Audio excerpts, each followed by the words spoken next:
Hi అండి. Welcome back my channel. అందరికీ good morning. ఈరోజు మళ్ళీ మా జామ చెట్టు అండి. మొన్న వారం హార్వెస్ట్ అంతా అయిపోయినప్పుడు అప్పుడే చెప్పాను కదండి, బడ్స్ వస్తున్నాయి, అన్నీ హార్వెస్ట్ చేసేస్తున్నామని. మళ్ళీ చూడండి, ప్రతి ఫ్లవరు ఈ పిందెలుగానే కాయలుగా వచ్చేస్తాయండి.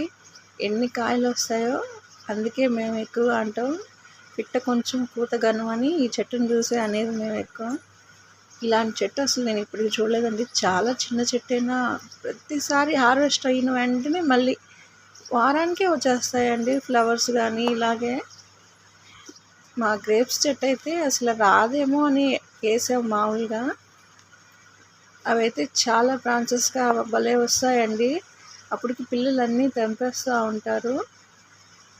మేమైతే మామూలుగా షాపుల్లో ఎరువులు ఏమేయండి, ఎక్కువ ఈ మేకల ఎరువు అది మా వారు చికెన్ షాప్ నుంచే తెస్తారు ఎక్కువ. ఈ చెట్టు అయితే నేను వేస్ట్ చెట్టు అని తీసేయబోయాను, కానీ మా అమ్మ ఏమంటే కాయలు పండితే భలే ఉంటాయి, గోల్డ్ కలర్లో వస్తాయి అని చెప్పారు. అందుకే వండి చేశానండి.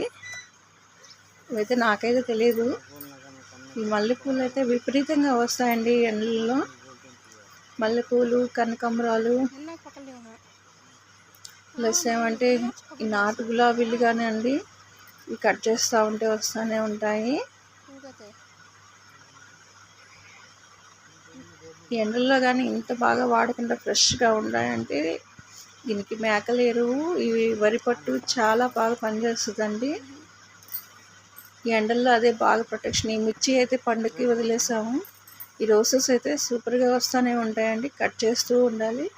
ఈరోజు 3 పూలు వచ్చాయండి. అవి ఇంకా కింద కానీ పిందెలు ఉన్నాయండి. అవి